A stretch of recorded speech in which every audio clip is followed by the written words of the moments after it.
जिन कल्पों में भगवान के जो अवतार हुए हैं उनको कहता हूं, बहुत ध्यान से सुनना।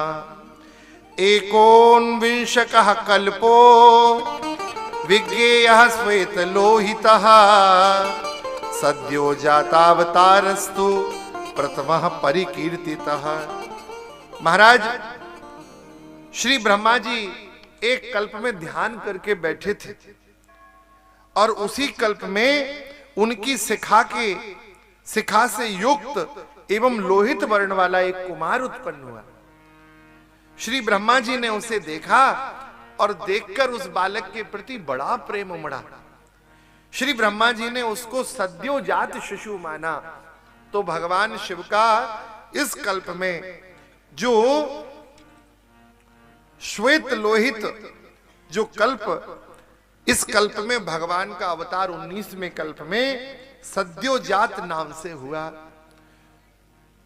अगले कल्प में भगवान ब्रह्मा जी के द्वारा वामदेव के रूप में प्रकट हुए। 21वें कल्प में भगवान पीतवासा नाम से उत्पन्न हुए और उसके पश्चात भगवान शिव अघोर रूप से विश्वरूप रूप से उत्पन्न हुए।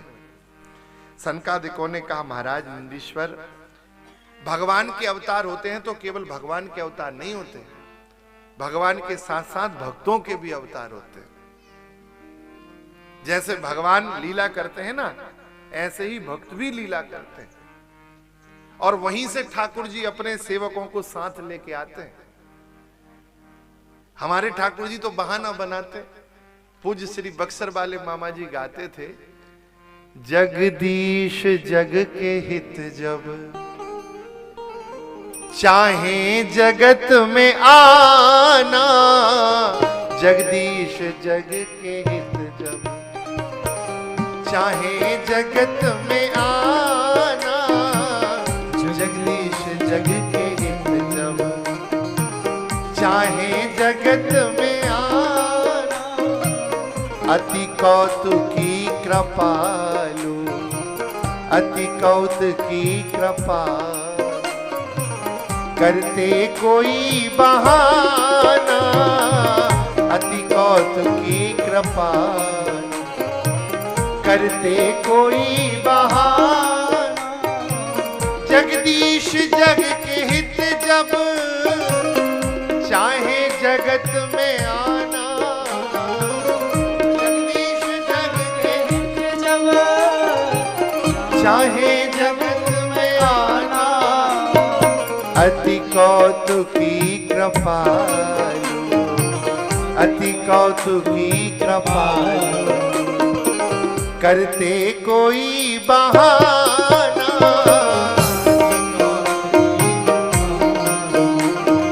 करते कोई बहाना, अति कौतुकी कृपा करते कोई बहाना। अति कौतुकी कृपा करते कोई बहाना। भगवान कौतुकी और कृपाल हैं, तो वह जो अति कौतुकी कृपाल परमात्मा है वह बहाना करते हैं। आप हमें बताइए, आपके प्राकट्य की क्या कथा है? श्री नंदीश्वर से सनत कुमारों ने पूछा कि प्रभु आप बताइए आपके प्राकट्य की क्या कथा है? भवान कथमनुप्राप्तो महादेवांशजः शिवम श्रोतुमिच्छामि तत्सर्वं वक्तुर्महसि मे प्रभो। हे प्रभु, आप भगवान शिव के अंश से किस प्रकार उत्पन्न हुए, हम यह जानना चाहते हैं। तब तो महाराज श्री नंदीश्वर अपने प्राकट्य के विषय में कहते हैं। श्री नंदीश्वर कहते हैं, ध्यान से सुनना,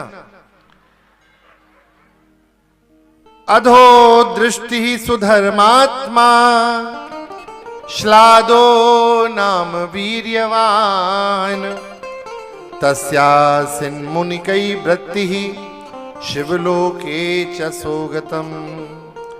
महान परमात्मा धर्मात्मा श्री शिलाद मुनि, वो महाराज अपने पितरों को तृप्त करना चाहते थे। थोड़े सावधान होकर सुनिए। श्री शिलाद मुनि थे, बड़े तपस्वी थे। उनके पितरों ने कहा कि पुत्र, अब वंश की वृद्धि हो जिससे हम सब पितर तृप्त हों। वंश बढ़ने पे पितरों को बड़ी प्रसन्नता होती है। उन्होंने कहा पुत्र, ऐसा यजन करो कि हम सबको संतोष मिले। तो श्री शिलाद मुनि ने पहले इंद्र की उपासना की, इंद्र के लिए तपस्या की। उनके कठोर व्रत को देखकर इंद्र महाराज प्रसन्न हो गए और प्रकट होकर कहा, हे ऋषि शिलाद, आप बताओ हम आपकी क्या सेवा करें, क्या वर आपको प्रदान कर दें। शिलाद मुनि ने कहा, महाराज, शतक्रतो सुरेशान संतुष्टो यदि में प्रभो। हे सुरेश, हे देवेंद्र, हे देवराज इंद्र, यदि आप मुझसे संतुष्ट हैं तो आप मुझे एक वरदान दीजिए। अयोनिजम मृत्युहीनम पुत्रमिच्छामि सुव्रतम। मुझे अयोनिज अर्थात किसी के गर्भ से उत्पन्न ना होने वाला अयोनिज और अमर पुत्र की प्राप्ति हो। इंद्र तो घबरा गए, बोले महाराज हम ही अमर नहीं है, हमारा भी काल निश्चित है। इंद्र ने कहा हमको भी जाना पड़ेगा। श्री कबीरदास जी ने एक पद में लिखा है, साधो यह मुर्दन को गांव। ये संसार क्या है? कहा ये मुर्दों का गांव है। 9 भी मरी हैं, 10 भी मरी हैं, मरी हैं सहस 88, 33 करोड़ चौधरी मरी हैं, मरे काल की फांसी। जो 9 ग्रह सबको परेशान करते हैं, इन्हें भी मरना पड़ेगा, ये भी समाप्त हो जाएंगे। 9 भी मरी हैं, 10 भी मरी हैं, 10 दिक्पाल भी समाप्त हो जाएंगे, सूरज चंदा सब चले जाएंगे। मरी हैं सहस 88,000 ऋषियों को भी भगवत धाम प्रयाण करना पड़ेगा।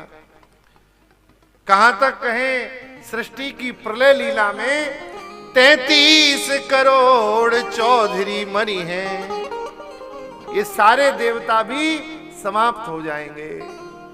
मरे काल की फांसी, काल भी मर जाएगा, काल भी मर जाएगा। जो काल सारे संसार को मारता है वो भी मर जाएगा। साधो यह मुर्दन को गाओ। और श्री कबीरदास जी कहते कहते कहते आखिरी में उन्होंने बड़ी सुंदर बात कही। बोले जिएगा कौन? राम नाम एक स्थिर है।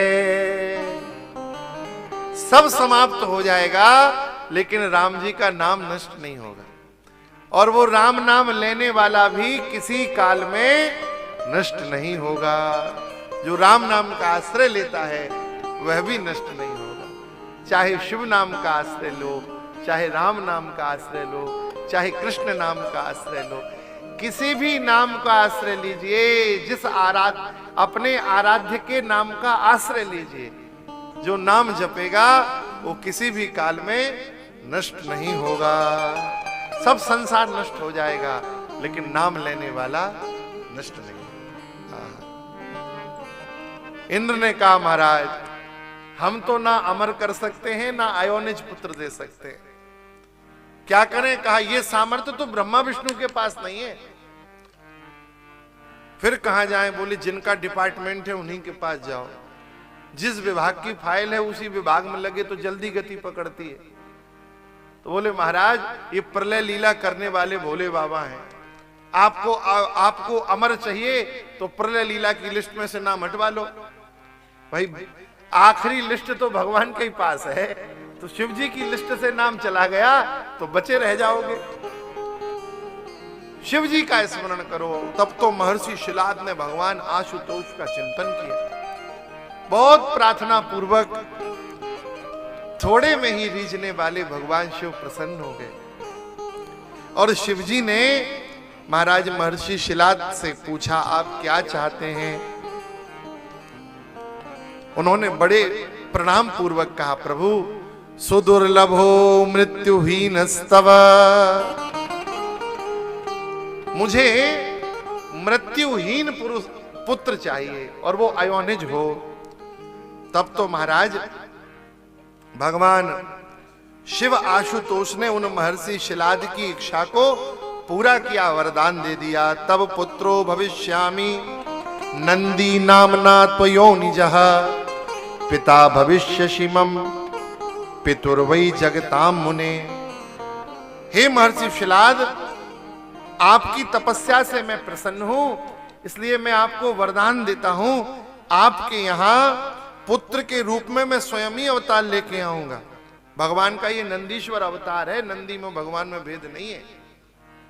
भगवान कह रहे हैं कि मैं नंदी नाम से आपके अयोनिज पुत्र के रूप में अवतरित हो जाऊंगा, और हे मुने तब आप मुझे तीनों लोकों के पिता के भी पिता बन जाएंगे। संपूर्ण लोक के पिता हम हैं और फिर आप हमारे भी पिता बन जाएंगे। ऐसा वरदान देके और भगवान शिव तो अंतर्ध्यान हो गए। बाद में महाराज जी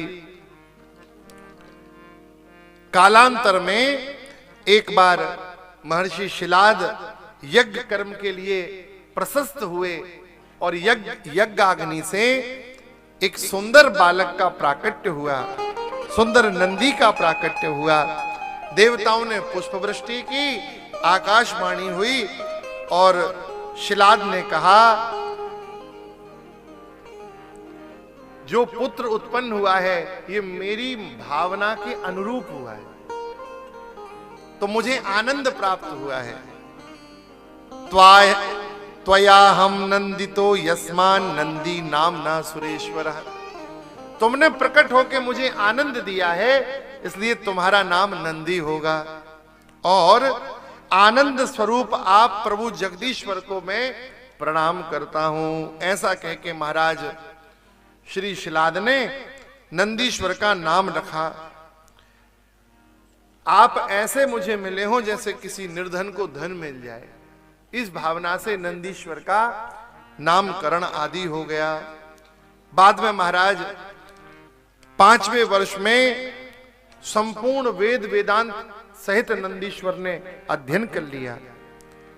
एक दिन महर्षि शिलाद बैठे थे और बैठे ही बैठे उन्होंने क्या देखा कि इतना सुंदर पुत्र मुझे प्राप्त हुआ है, लेकिन यह पुत्र अल्पायु है, इसकी आयु बहुत अब अधिक नहीं है। मित्र वरुण ने श्री शिलाद से कहा कि आपको ये जो पुत्र मिला है ये अल्पायु है। पिताजी दुख में डूब गए, महर्षि शिलाद को कष्ट हुआ, तो नंदीश्वर बोले कि पिताजी आप बिल्कुल चिंता मत करो। देवो वा दानवो वापि यमा कालोऽथवापि ही, देवता दानव यमराज काल अथवा अन्य कोई भी प्राणी कितना ही प्रयास कर ले मेरी अल्पायु नहीं होगी। आप बिल्कुल चिंता ना करें, मैं सत्य कहता हूं, भगवान शिव की मुझ पे कृपा है, मैं भगवान शिव की कृपा से अमरत्व को प्राप्त करूंगा, उनकी सेवा को प्राप्त करूंगा। और महाराज फिर ऐसा भजन किया कि शिवजी को रिझा लिया और शिवजी ने नंदीश्वर को समस्त अपने गणों का राज अध्यक्ष बनाया, अमर कर दिया, अपनी सेवा में ले लिया। भगवती जगदम्बा माता ने कहा, प्रभु आपके जितने भी भृंगी आदि गण हैं, इन सब गणों के अध्यक्ष के रूप में आप नंदी को अभिषिक्त करिए। और भगवान शिव ने सारे देवताओं को कैलाश पे बुलाया। ब्रह्मा जी, इंद्र आदि देवता उपस्थित हुए और भगवान शिव ने आज्ञा की, मुझ जगदीश्वर की आज्ञा को सब लोग ध्यान से सुन लें। नंदीश्वरोयम पुत्रो में सर्वेशामीश्वरेश्वरः प्रियो गणा गृणी सर्वे प्रियताम वचनम मम। ये नंदीश्वर मेरे अधिक प्रिय हैं, मेरे पुत्र हैं, और आज से ये नंदीश्वर महाराज सारे गणों के अध्यक्ष होंगे। बाद में महाराज श्री नंदीश्वर का मरुत की कन्या सुयसा से विवाह संपन्न हुआ। आगे भगवान के भैरव अवतार की कथा है, ये दोबारा आई है शिव पुराण में। हमने आपको संभवतः दूसरे दिन भगवान के भैरव अवतार की कथा सुनाई थी। श्री ब्रह्मा जी का जो अभिमान हुआ था, उस अभिमान रूपी सिर के छेदन करने के लिए भगवान के भ्रुकुटी से क्रोध रूप में भैरव जी उत्पन्न हुए थे। और ब्रह्मा जी के पूर्व काल में 5 सिर थे। श्री भैरव जी ने उनके अभिमान रूपी, अहम रूपी सिर का छिंदन किया था। और उस विशाल कार्य को करने के लिए श्री भैरव जी का अवतार हुआ था।